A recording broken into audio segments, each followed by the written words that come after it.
Assalamualaikum warahmatullahi wabarakatuh. Salam guru penggerak.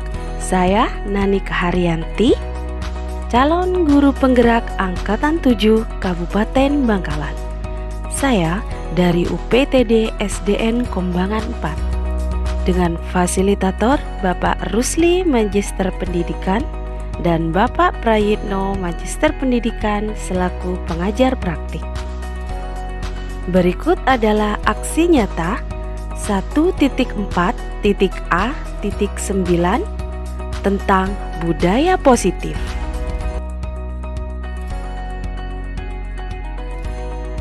Tujuan pembelajaran khusus aksi nyata 1.4.A.9 adalah calon guru penggerak dapat menyampaikan pembelajaran dari penerapan konsep inti. Penerapan konsep inti dari modul budaya positif serta pemahaman mereka mengenai konsep-konsep inti dalam modul budaya positif.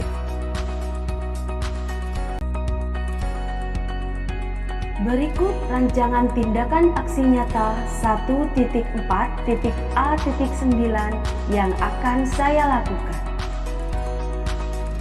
Pertama, latar belakang dari tindakan aksi nyata yang akan saya lakukan adalah masih terdapat sikap tidak disiplin pada saat siswa di kelas. Contohnya, berdoa sebelum dan sesudah kegiatan, menjaga kebersihan kelas, dan kurang adanya sikap menghargai dan menghormati.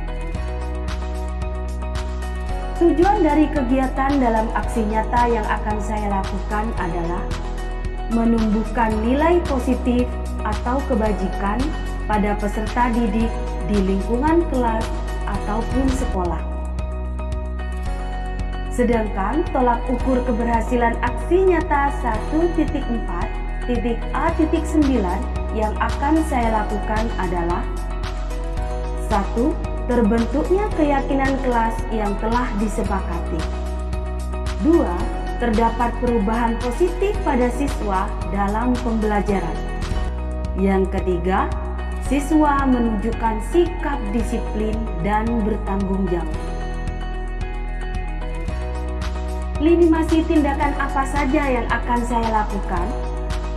Yang pertama, berkoordinasi dengan kepala sekolah untuk penerapan budaya positif lingkungan di sekolah.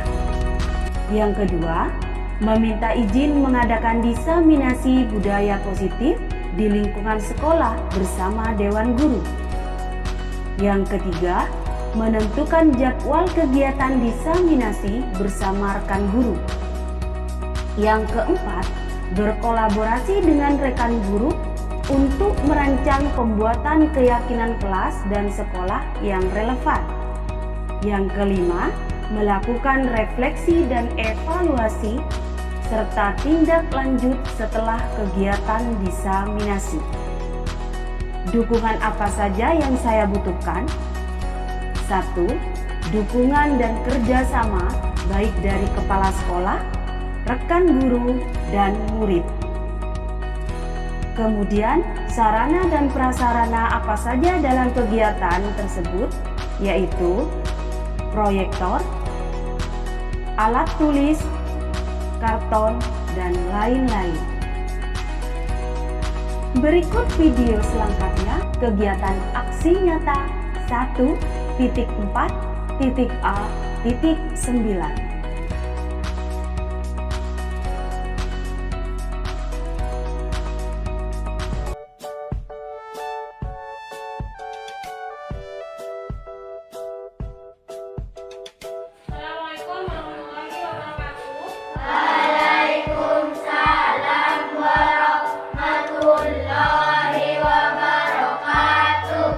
Kalian melihat berapa? Ada berapa? Karton di depan? Ada tulisan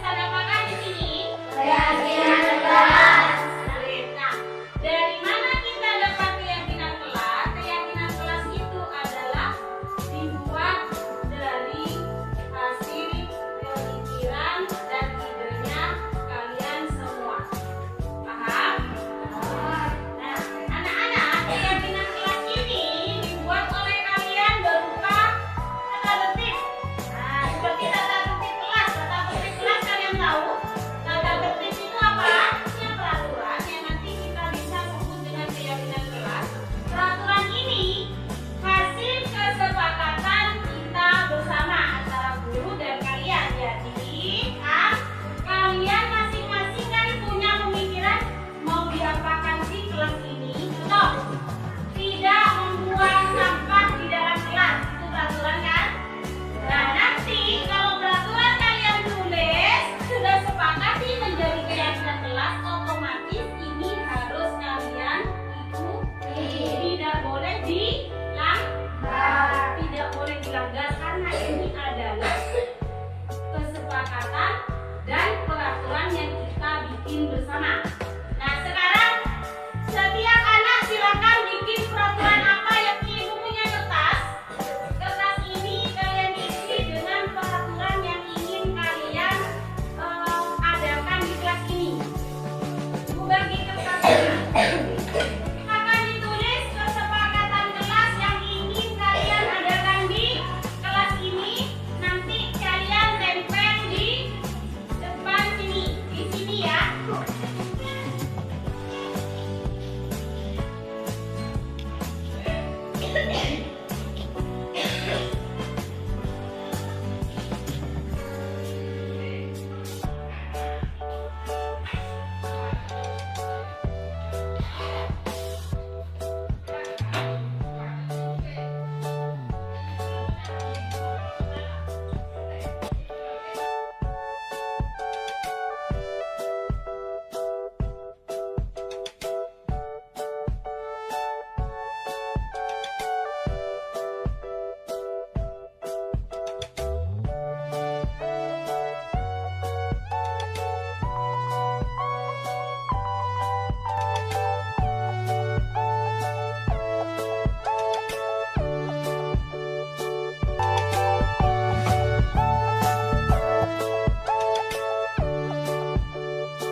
Assalamualaikum warahmatullahi wabarakatuh.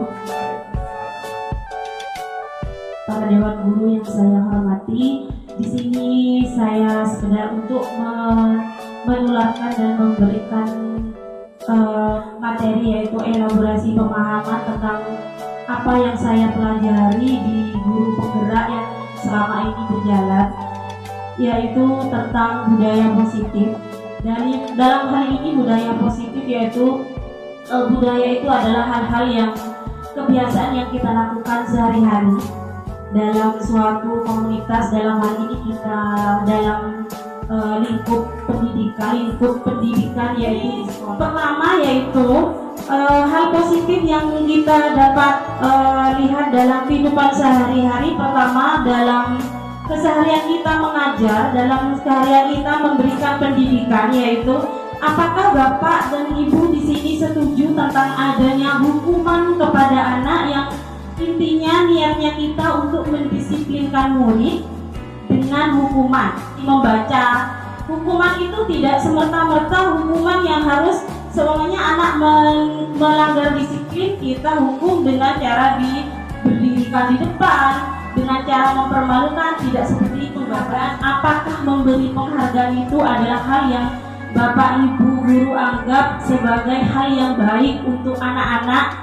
Mungkin dengan memberi penghargaan kita bisa memotivasi anak untuk menjadi lebih baik lagi tentang disiplin positif dan nilai-nilai kebajikan universal. Nanti kita yang akan bahas ini. Terus teori motivasi, hukuman dan penghargaan serta restitusi yang kali ini restitusi ini saya anggap adalah hal yang perlu saya berikan kepada Bapak Ibu, tularkan ke Bapak Ibu, rekan-rekan saya sekalian agar memandang suatu hukuman dan penghargaan itu dengan lisan kelas. Nanti kita akan bahas juga apa itu keyakinan kelas dan kebutuhan dasar manusia dan dunia berkualitas, serta restitusi atau 5 posisi kontrol yang harus dimiliki oleh semua guru dalam menanggapi kejadian-kejadian yang ada pada peserta didik. Ini perubahan paradigma teori kontrol dan teori pilihan atau ilusi kontrol, yaitu ilusi guru mengontrol murid dan membuat orang merasa bersalah dapat menguatkan karakter.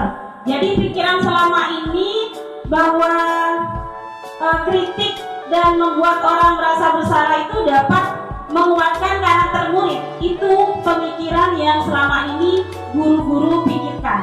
Terus habis itu ilusi bahwa semua penguatan positif efektif dapat bermanfaat. Terus yang selanjutnya ilusi bahwa orang dewasa memiliki hak untuk memaksa. Seperti itu. Kita sebagai pendidik selama ini berpikiran bahwa saya punya hak untuk memaksa murid saya untuk bisa berubah lebih baik, dan caranya seperti kali ini. Kita dari dulu merasa diri kita selalu benar. Bagaimana cara mendidik anak, memaksa anak untuk bisa itu dengan cara memaksa.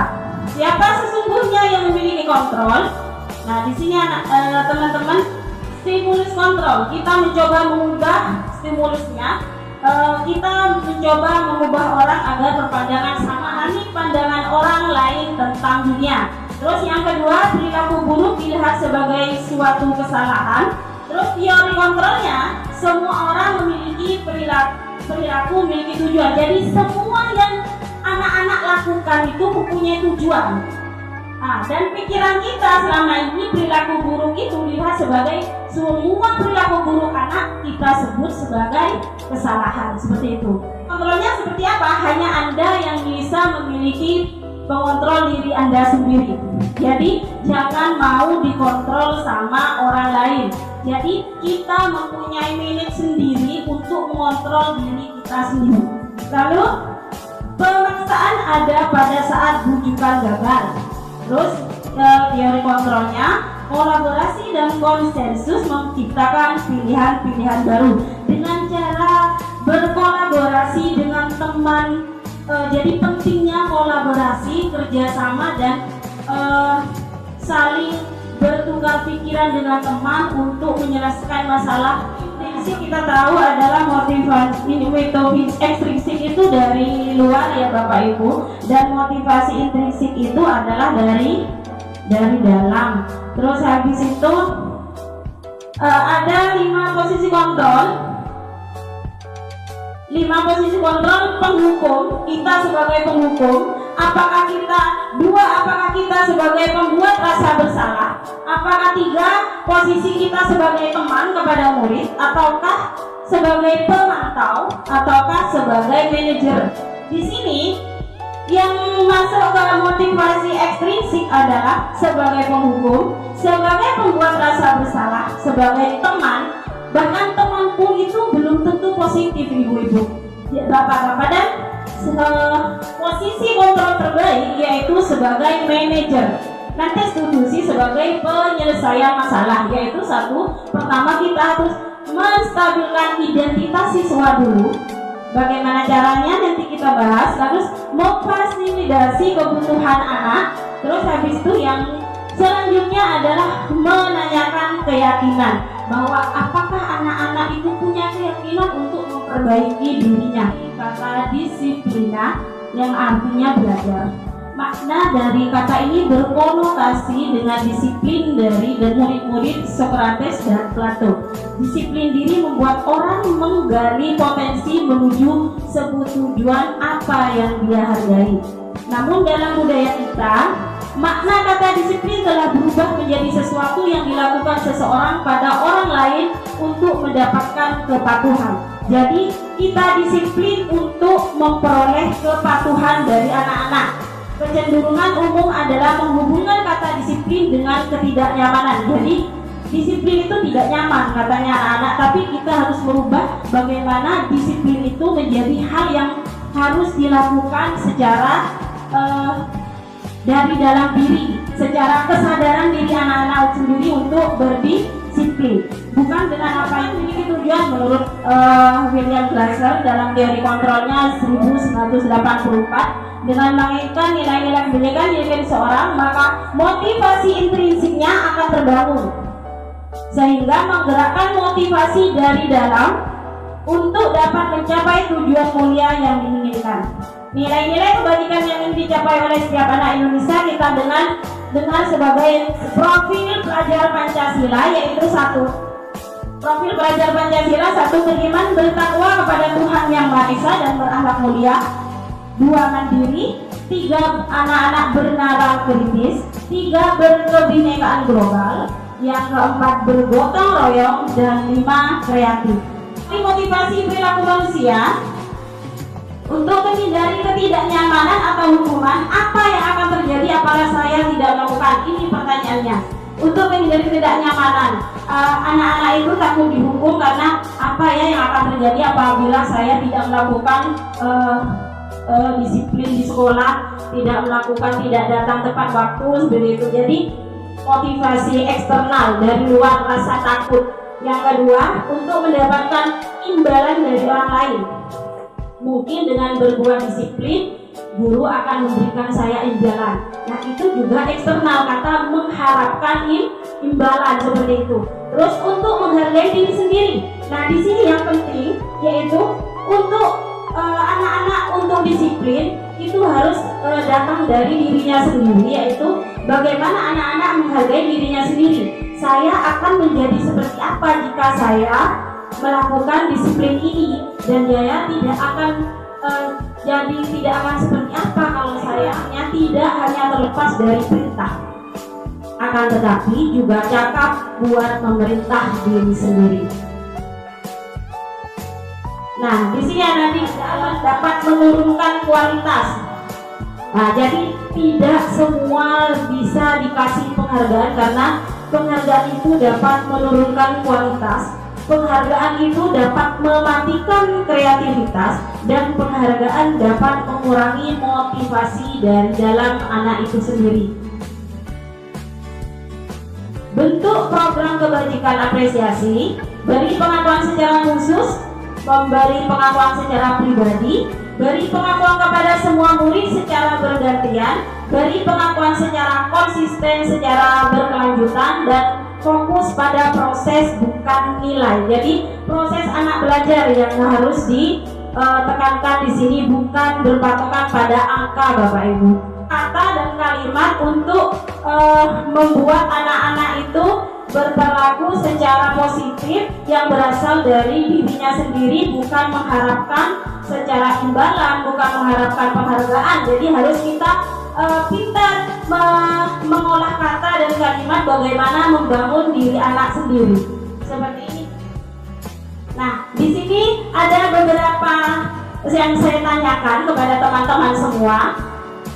Apakah ini termasuk hukuman atau konsekuensi? Mencatat 100 kali dalam buku kalimat, saya tidak akan terlambat kali karena terlambat ke sekolah. Ini termasuk hukuman apa konsekuensi? Baik, kita ditulis di sini hukuman ya.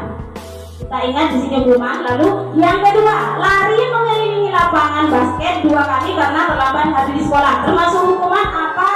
Konsekuensi. Yang nomor 2 kita catat dulu konsekuensi. Yang ketiga, murid diminta kali karena tidak menggunakan masker ke sekolah. Hukuman plus konsekuensi. Lalu yang selanjutnya, menggantikan kertas tugas teman yang telah dicoret-coret. Itu hukuman apa? Konsekuensi. Terus selanjutnya, membersihkan tumpahan air di meja tertulis karena tersenggol pada saat belajar. Konsekuensi berarti yang atas hanya 1 yang hukuman. Terus murid disuruh untuk mengenakan sepatu seharian di sekolah karena tidak menggunakan sepatu hitam. Hukuman. Lalu lari mengelilingi lapangan basket 2 kali karena terlambat 10 menit untuk pelajaran PJOK. Hukuman. Kita lihat next Ibu. Nah, ini jawabannya. Mencatat 100 kali di dalam buku kalimat termasuk hukuman, betul ya? Terus lari mengelilingi lapangan basket termasuk hukuman. Karena semua hal yang bisa menyakiti dan mempermalukan anak itu adalah termasuk hukuman. Lalu murid diminta untuk push up 15 kali karena tidak menggunakan masker di sekolah, termasuk hukuman. Mengganti kertas tugas itu konsekuensi. Memberi ketumpahan konsekuensi. Meruh anak menggunakan sepatu seharian hukuman. Lari mengelilingi lapangan basket termasuk masuk ke pembelajaran olahraga mungkin di apa?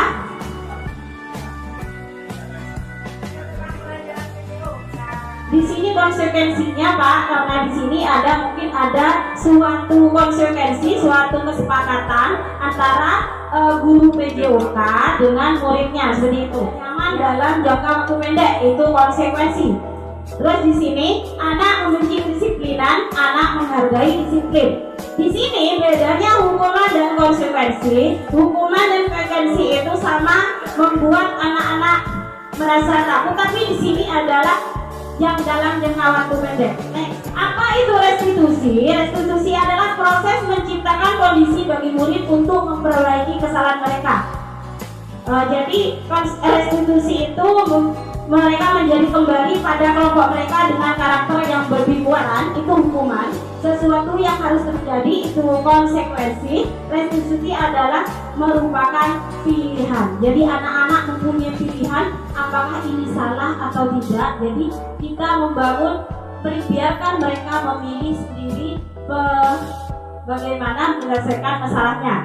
Ciri-ciri restitusi bukan untuk menebus kesalahan, namun untuk belajar dari kesalahan, memperbaiki hubungan.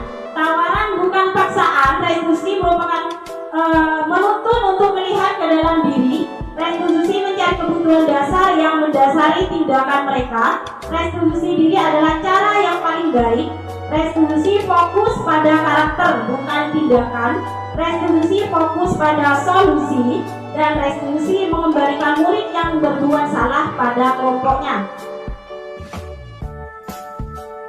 Nah, sekarang bagaimana kita bisa membuat keyakinan di kelas sehingga kita bisa menciptakan suasana positif, budaya positif. Itu caranya dengan mengapa kita membuat peraturan menggunakan helm jika menggunakan kendaraan roda 2, otomatis kita tahu konsekuensinya, bagaimana bahayanya. Jadi ibu-ibu di sini tekankan keyakinan kelas itu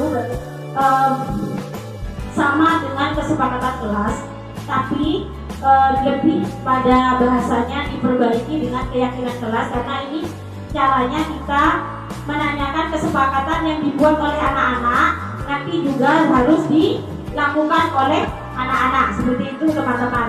Jadi kita buat kesepakatan dan keyakinan kelas sehingga anak-anak itu punya patokan bagaimana menjalankan budaya dan disiplin untuk kelasnya masing-masing, seperti itu.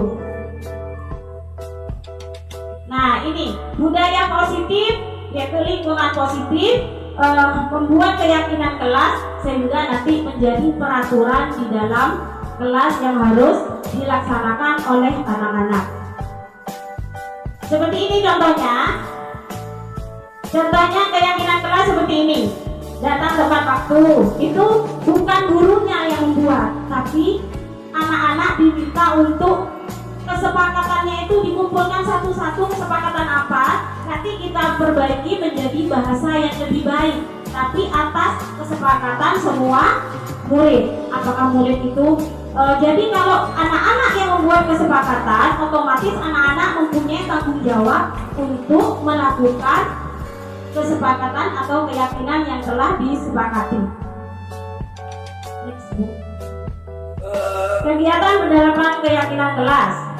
Seperti ini, hormat, bekerja, diterima dan dimiliki. Seperti ini patokannya. Jadi sikap hormat seperti apa yang dilakukan di kelas, nanti kita buat sebagai keyakinan kelas yang harus disepakati. Bekerja, kami yakini bahwa sangat penting untuk mengerjakan segala pekerjaan atau mengikuti kegiatan yang telah ditugaskan. Diterima dan dimiliki, kami yakini bahwa sangat penting untuk merasa diterima pada suatu kelompok yang saling peduli dengan satu sama lain. Kegiatan pendalaman keyakinan kelas, dengan seperti ini contohnya. Mendengar, melihat, perilaku ini adalah hal yang dilihat oleh guru-guru kepada siswanya. Hormat tampak seperti datang tepat waktu, tampak tidak seperti sering datang terlambat. Itu yang harus kita bangun restitusinya seperti itu. Next book. Ini peraturannya nanti dibuat sebagai keyakinan kelas dan ditempel di kelasnya masing-masing sebagai keyakinan kelas. Selalu mengembalikan buku pada tempatnya, itu sama saja dengan disiplin. Nanti di sini keyakinan kelasnya disiplin. Begitu ya. Terus poin-poinnya mengembalikan buku pada tempatnya. Jadi mereka sudah paham karena ini adalah keyakinan kelas yang telah dibuat oleh siswa sendiri dan guru. Seperti ini ya, bertanggung jawab, disiplin, menghormati orang lain. Hadir itu menghormati orang lain dan berkomitmen, mengajak anak-anak untuk berkomitmen. Next book. Next. Ini kebutuhan dasar manusia itu ada 4. Kasih sayang dan rasa diterima, penguasaan, kesenangan, bertahan hidup, dan kebebasan. Jadi kenapa anak-anak membuat kesalahan? Ini yang belum terpenuhi pada anak didik sebenarnya. Dengan mereka mungkin kalau siswa kelas 1 mereka berjalan-jalan kemana-mana, mungkin butuh perhatiannya guru. Ini rasa kasih sayang itu kebutuhannya belum tercukupi. Terus selanjutnya bertahan hidup, mungkin anak-anak maju ke kelas kok tidak aktif di kelas, mungkin makannya di rumah tidak makan, atau ada hal yang membuat anak-anak di rumah tidak main HP sehingga tidur kemalaman. Jadi bertahan hidupnya itu, kebutuhan bertahan hidupnya tidak ada. Seperti kesenangan, mungkin anak-anak ingin bermain seperti itu. Kebebasan, anak-anak itu pengen, saya di kelas kok diajari cuma segini begini. Jadi anak-anak tuh butuh metode lain yang bisa masuk ke mereka, mungkin seperti itu. Penguasaan ini gini, anak-anak mungkin dari anak-anak masing-masing itu tidak semua anak-anak paham atas semua, cuman A tidak paham matematika, yang B paham. Jadi ini penguasaan materi. Next book.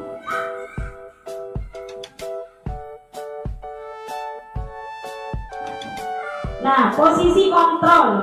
Ini identitas gagal, identitas berhasil, identitas berhasil dan sukses. Jadi ini menghukum, membuat rasa bersalah, teman, memantau dan manajer. Di sini adalah posisi kontrol terbaik untuk para guru, yaitu mengajukan pertanyaan-pertanyaan kepada anak. Jadi tidak langsung menghukum begitu saja. Terus mengajukan dulu pertanyaan-pertanyaan yang membangun kualitas, menguatkan pribadi, meletakkan dirinya sebagai individu yang positif dan dunia berkualitas. Bagaimana caranya saya memperbaiki keadaan, itu yang akan nanti dibangun oleh anak-anak sendiri. Pertanyaan-pertanyaannya mungkin gini, saya kecewa sekali dengan kamu. Ini membuat orang bersalah. Jadi jangan ajukan pertanyaan seperti ini. Kamu tidak pernah benar. ini menghukum. Jadi anak-anak tuh merasa selalu salah gitu. Terus ayolah lakukan ini demi ibu. Ini posisinya sebagai teman, guru sebagai teman. Apakah kamu mau melakukan stiker bintang hari ini? Memantau, jadi dipantau anak-anak. Oh, anak-anak jadi pengen stiker, lakukan hal-hal yang baik. Terus kalau manajer bedanya gini, bagaimana kamu bisa menyelesaikan masalahnya ini? Dari manajer ini mengajak anak-anak menyelesaikan masalahnya sendiri. Jadi kita hanya sebagai pembimbing anak-anak untuk mengembalikan identitasnya menjadi lebih baik. Nah, di sini nilai-nilai model memperbaiki peraturan memantau eksekusi dan hadiah. Jadi hadiah itu bagaimanapun tidak baik Bapak Ibu. Jadi anak-anak melakukan hal itu hanya demi memperoleh hadiah. Jadi kita bisa merusak yang baik menjadi kurang baik seperti itu, karena semua yang dilakukan anak-anak iming-imingnya hanya untuk mendapatkan hadiah dan imbalan.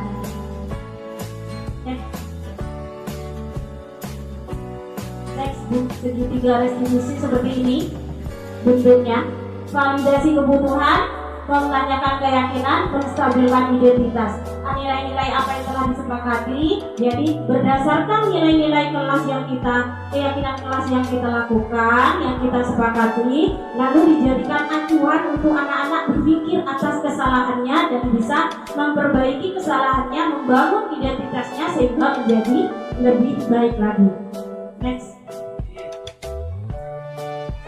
Nah, jadi kita bagaimana membangun identitas? Kita berkata, oh, membuat kesalahan itu baik, manusiawi sekali, biasa, tapi gitu. Apakah permasalahan ini akan terus terjadi jika kamu berbuat sini? Apakah kamu ingin berbuat baik seperti itu? Terus, next. Validasi kebutuhan. Nah, jadi kebutuhannya anak-anak itu kita tanyakan, kamu bisa saja melakukan hal yang lebih buruk. Ya, jadi bangun identitasnya, validasi kebutuhan apa yang sedang anak-anak butuhkan berdasarkan tadi kebutuhan anak, kebutuhan dasar yang belum terpenuhi. Terus, nah, sekarang yang terakhir menanyakan keyakinan. Apa nilai kita percaya di kelas sekolah kita? Jadi bangunkan lagi nilai keyakinan yang telah disepakati, lalu ajak anak berpikir apakah ini kesalahan mereka dan bagaimana cara mereka untuk kembali melaksanakan keyakinan kelas yang telah disepakati. Nah, ini interviewnya seperti ini.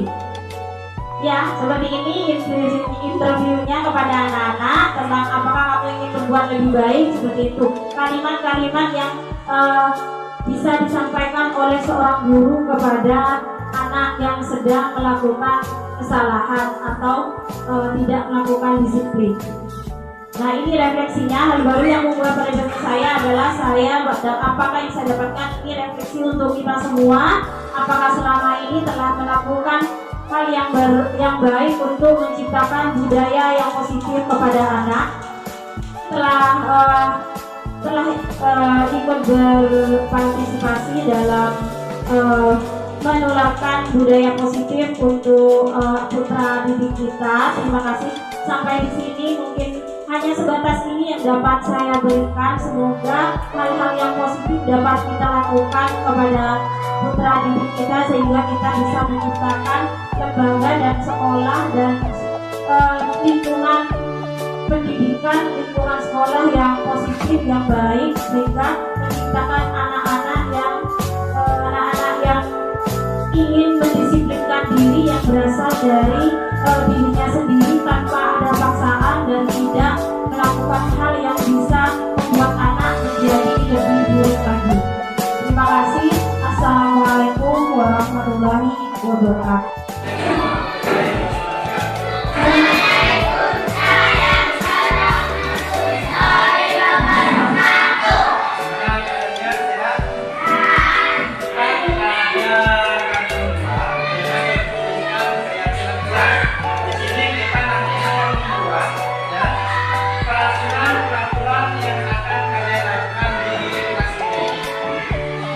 Apa yang pengen kalian buat, kasih peraturan yang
datang dan masuk ke waktu.